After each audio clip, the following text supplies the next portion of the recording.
نحمده ونصلي على رسوله الكريم أما بعد فأعوذ بالله من الشيطان الرجيم بسم الله الرحمن الرحيم ألا بذكر الله تطمئن القلوب صدق الله مولانا العظيم আল্লাহ পাকের অশেষ রহমত, অশেষ মেহেরবানি, সীমাহীন করুণা। আল্লাহ পাক আমাদেরকে দ্বীনি পরিবেশে সুস্থভাবে, শান্তভাবে, ইতমিনানের সাথে এক জায়গায় বসার, আল্লাহওয়ালাদের সিলসিলায় আল্লাহকে ডাকার, এলমি দ্বীন শেখার, আল্লাহ পাকের মহব্বত অর্জন করার মতন পরিবেশে আসার তৌফিক দান করেছেন। আলহামদুলিল্লাহ। পৃথিবীতে বহু জনপদ, বহু দেশ, যেখানে মুসলমানরা অবর্ণনীয় কষ্ট, জুলুম, অত্যাচারের মধ্যে আছে, আল্লাহ পাক সেই ভাইদেরকে, বোনদেরকে, শিশুদেরকে নিজ কুদরতে রক্ষা করেন, হেফাজত করেন। জালেমদেরকে আল্লাহ পাক হেদায়েত দান করেন। যাদের ভাগ্যে হেদায়েত নাই, আল্লাহ পাক আসমানি আযাব গজব দিয়ে ধ্বংস করে দেন, এই পৃথিবী থেকে তাদেরকে নিশ্চিহ্ন করে দেন।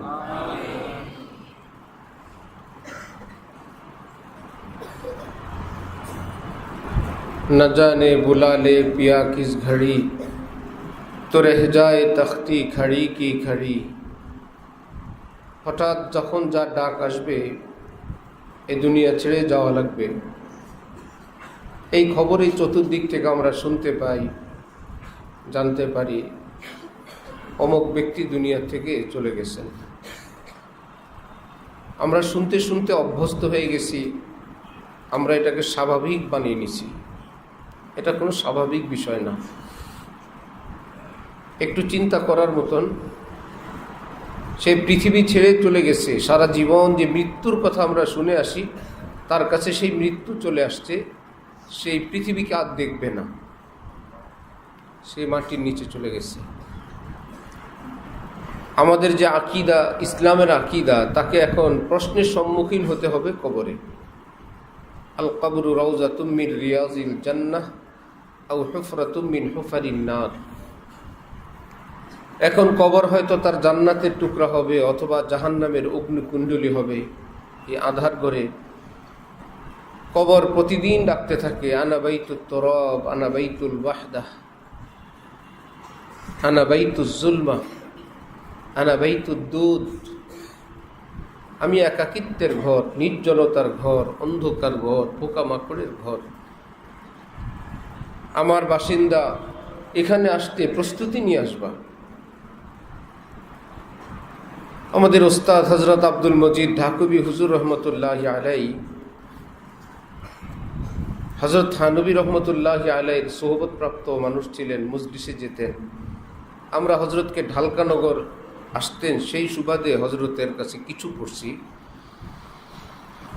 গল্প বলতেন, এক দেশের নিয়ম ছিল, সেখানের রাজত্ব একবার দেওয়া হয়, রাজার মেয়াদ শেষে তিনি আর দ্বিতীয়বার রাজা হতে পারেন না।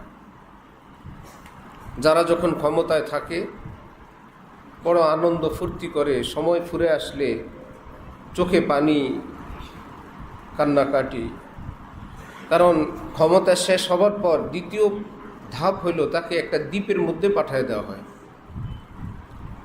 মৃত্যু পর্যন্ত বাকি জীবন তাকে দ্বীপেই থাকতে হয়। এই সুন্দর দেশ, আত্মীয় স্বজন সবাইকে ছেড়ে তাকে দ্বীপে যাওয়া লাগবে, সেখানেই বাকি সময় কাটানো লাগবে। এক বাদশাহ ক্ষমতায় আসলেন, এসেই তিনি প্রশ্ন করলেন, আমি তো পৃথিবীতে এই রাজ্যে প্রথম বাদশাহ না, আমার পূর্বের বাদশারা কোথায়? বললেন, এই দেশের নিয়ম যেটা, সেটা হলো ক্ষমতা শেষে তাকে দ্বীপে পাঠানো হয়, তারা দ্বীপে আছে, কেউ বেঁচে আছে, কেউ মৃত্যুবরণ করেছে। আমার কি হবে? আপনারও একই দশা হবে। ঠিক আছে। এই বাদশার যখন সময় ফুরে আসলো, যতই সময় ঘনীভূত হয় সে তত আনন্দিত হয়, উৎফুল্ল হয়, খুশিতে আত্মহারা হয়। সবাই অবাক, এ কেমন রাজা, তার কোনো ভয় ভীতি নাই, আতঙ্ক বলতে কিছু নাই তার, কি বিষয়? খোঁজ নিয়ে জানা গেল সে যখন নিশ্চিত আমাকে সেই দ্বীপেই যাওয়া লাগবে, সুতরাং ক্ষমতাকে কাজে লাগাই, এই ক্ষমতায় থাকাকালীন সময়ে সেই দ্বীপটাকে সাজাই যেখানে আমাকে যেতে হবে। ক্ষমতায় বসে থাকে নাই, ক্ষমতায় থাকাকালীন সেই দ্বীপের মধ্যে ফুলবাগান, থাকার ঘর, ইলেকট্রিসিটি, সুয়ারেজ লাইন, পানি, সিকিউরিটি, খাদেম খুদ্দাম, সমস্ত কিছু এত সুন্দর, যেই দেশে থাকে সেই দেশ এত সুন্দর না, এত নিরাপদ না, এত সুন্দর সে দ্বীপকে করে তুলল। এখন নিজেই ব্যস্ত, কবে দ্বীপে যাব, কবে সেখানে যাব। কোনো ভাড়াটিয়া মানুষ যখন ভাড়া থাকে আর ভিতরে ভিতরে কোনো ঘর বাড়ি বানায়, সুন্দর কোনো নিরাপদ আবাসিক এলাকায় খোলামেলা নিজের অনেক সুন্দর ঘর বাড়ি হয়, এই ঘর ভাড়াটিয়ারা এখানে কি ভাড়া বাড়িতে আনন্দে থাকে না অপেক্ষায় থাকে? শুধু কি অপেক্ষায়, অস্থির, কবে যাব, কবে যাব, কবে যাব।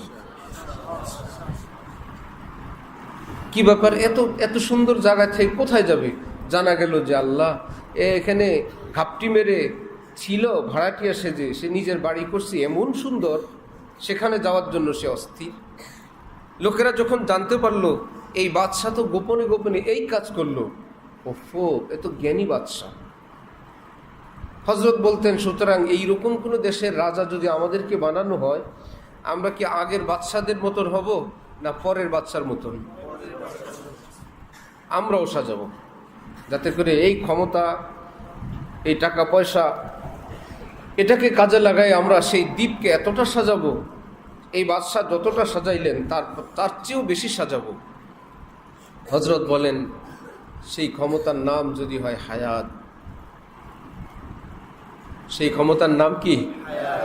এই পৃথিবীতে আমরা আজকে জীবিত, আমরা কি পৃথিবীর প্রথম মানুষ? কি বলেন? আমাদের পূর্বে পৃথিবীতে কেউ ছিল না? সব ছিল তাদের, জীবন, যৌবন, শক্তি, ক্ষমতা, অর্থকড়ি, নারী, পুরুষ, সমস্ত কিছু তাদের ছিল।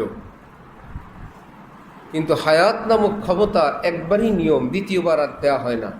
ইদা জাআ আজালুহুম লা ইস্তাখিরুনা সাআতান ওয়ালা ইস্তাকদিমুন।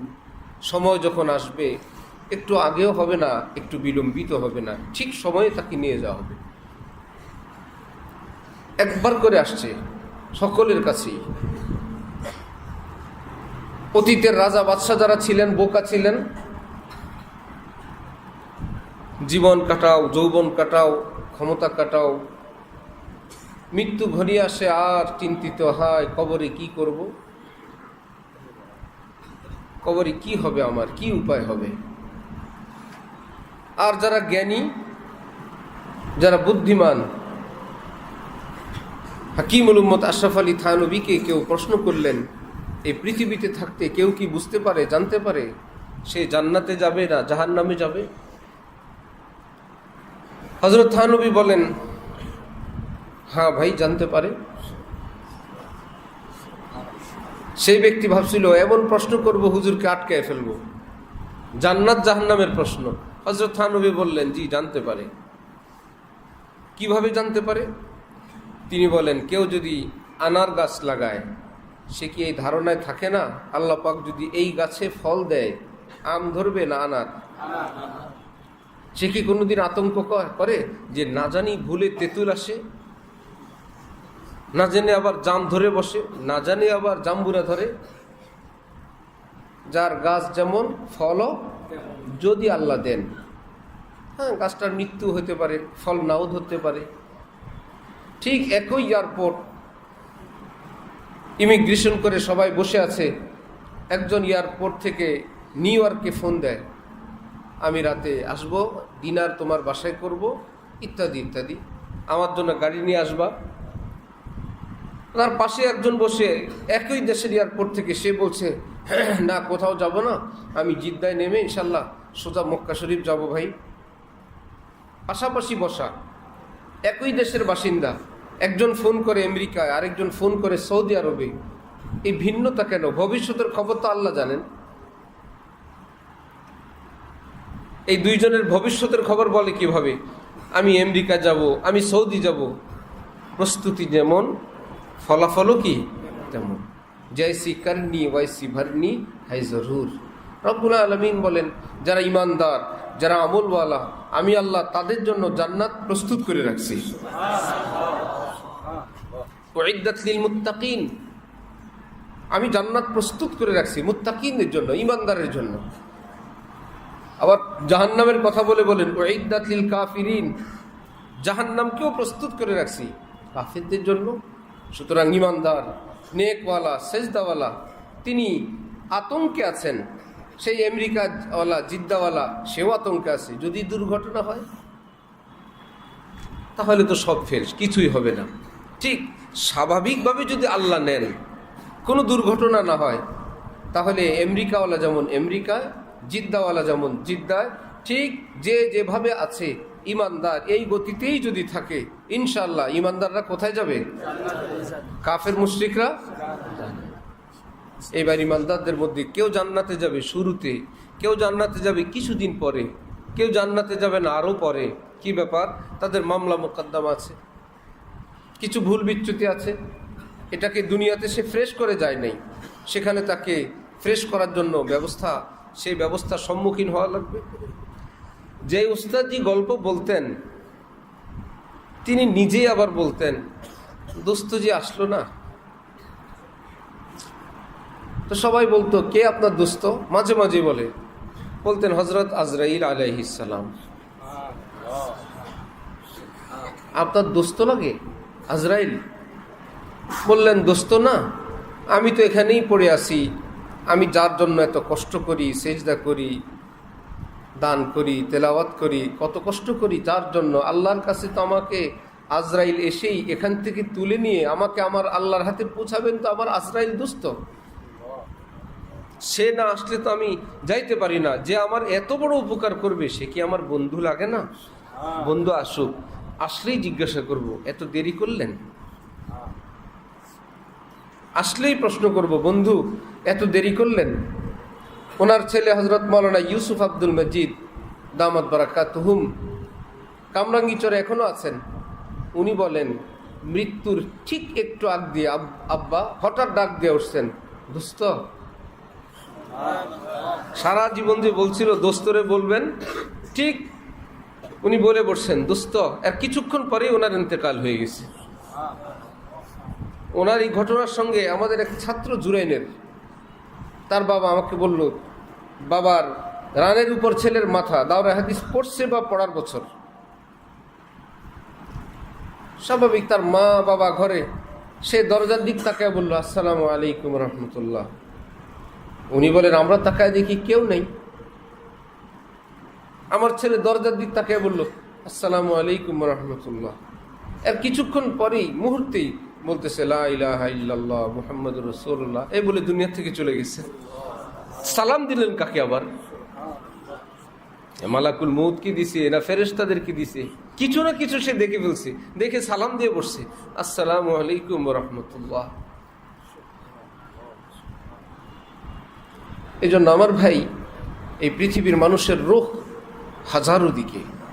আল্লাহ পাক কোরআনে পাকে বলছেন, তোমার অন্তরকে আমি সৃষ্টি করলাম এভাবে, এ অন্তরে রূহ যদি আমার দিকে না ঘুরাও, আমার দিকে স্থির না করো, তুমি শান্তি পাবে না, তুমি যেখানেই থাকো। আলা বিযিকরিল্লাহি তাতমাইন্নুল কুলুব। তোমার অন্তরকে আমার সঙ্গে জুড়ে রাখো। ছেঁড়া কাপড় হোক, ছেঁড়া চাটাই হোক, ভাঙ্গা ঝুপড়ি হোক, ডাল রুটি চাটনি হোক, কিংবা পেটে পাথর থাকুক, তাতমাইন্নুল কুলুব, তোমার অন্তর বড় মুতমাইন থাকবে, বড় সুখে থাকবে, শান্তিতে থাকবে। যারা ইলমে দ্বীনের সঙ্গে যুক্ত, ওস্তাদ, ছাত্র, সালেক, আল্লাহর প্রেমিক, আল্লাহর পথিক, জান্নাতের পথিক, সকলেই কিন্তু এটা চায়, আমার অন্তরে নূর আসুক, আমার অন্তরে সুকুন আসুক, আমার অন্তরে স্থিরতা আসুক। এর জন্য আল্লাহর কসম করে বললাম, রাস্তা একটাই, ওষুধ একটাই, অন্তরকে আল্লাহমুখী করা। আল্লাহমুখী করার জন্য ওষুধ হলো লা ইলাহা। ওষুধ কি? ইল্লাল্লাহ হইল আল্লাহমুখী করা। কিন্তু আল্লাহমুখী করা শুরুর আগে আল্লাহ পাক বলছেন কি করো? লা ইলাহা করো। তামাম গায়রুল্লাহ থেকে মুক্ত হও, তামাম গায়রুল্লাহ থেকে বিচ্ছিন্ন হও, তাহলে আমি তোমার অন্তরে সুকুন দিব, নূর দিব, ইল্লাল্লাহ হবে। তোমার রূহ আমার দিকেই থাকবে, আমি আল্লাহর জাতের দিকেই তোমার রূহ থাকবে। তখন দেখবে তুমি তোমার অন্তরে আমার জাত থেকে নূর আর নূর সাপ্লাই হবে। তুমি নিজেই বলবো, এ কৌন আয়া কি ধীমি পড় গই। আমার অন্তর জগতে কে আসন গ্রহণ করলেন যে সব কিছুর মধ্যে একটা স্থিরতা, সব কিছু স্তব্ধতা। কি ব্যাপার? লাউ শামঈ মাহফিল কি, এই পুরা পৃথিবীর মধ্যে এক নীরবতা, নিস্তব্ধতা এবং অন্ধকার অন্ধকার লাগে। পাতিঙ্গু কি আওয়াজ উন্নে লাগি চিঙ্গারিয়া দিল কি। ওফো, আমি কি বর্জন করলাম আর আমি কি পেলাম। এতদিন মনে হয়তো এই বাড়ি, এই ভবন, এই রাজ্য রাজত্ব, এই চাঁদ সুরুজ এই বিশাল ব্যাপার, এখন আমার কাছে এগুলো কি তুচ্ছ তুচ্ছ মনে হয়। কি যে মহান আল্লাহ, চাঁদ সুরুজের বানানেওয়ালা আল্লাহকে যে অন্তরে অনুভব করে, এই পৃথিবী তার কাছে তুচ্ছই মনে হয়। বড় পীর আব্দুল কাদের জিলানীর প্রসিদ্ধ ঘটনা, সঞ্জরের বাদশাহ নিমরুজ ওনার নামে লিখে দিতে চাইলেন, দূত পাঠাইলেন, বিশাল রাজ্য, এটার মালিক আপনি হবেন, এর আয় ব্যয় ইত্যাদি দিয়ে আপনি খরচ করবেন। বাদশার কাছে তিনি পাল্টা চিঠি লিখলেন দূতের নিকট, চু চত্রে সঞ্জারি রুখে বাক্তাম সিয়াবাদ গর্দি লাগার বুধ হাওয়াসে মুলকে সঞ্জারাম জাগা কি ইয়াফতাম খবর আজ মুলকে নীম সব মান মুলকে নীম রোজ বাইক যাও নেমি খারাম। বাদশাহ, তুমি ভাবছো এই দিয়ে আমাকে খুশি করবা? শোনো, তোমার এই রাজ্য রাজত্বের প্রতি আমার বিন্দু মাত্র যদি লোভ থাকে, লিপ্সা থাকে, লালসা থাকে, আমি ঘোষণা দিচ্ছি আমার চেহারা যেন কালো ছাতার মতো কুৎসিত হয়ে যায়। জিজ্ঞাসা করবা কেন?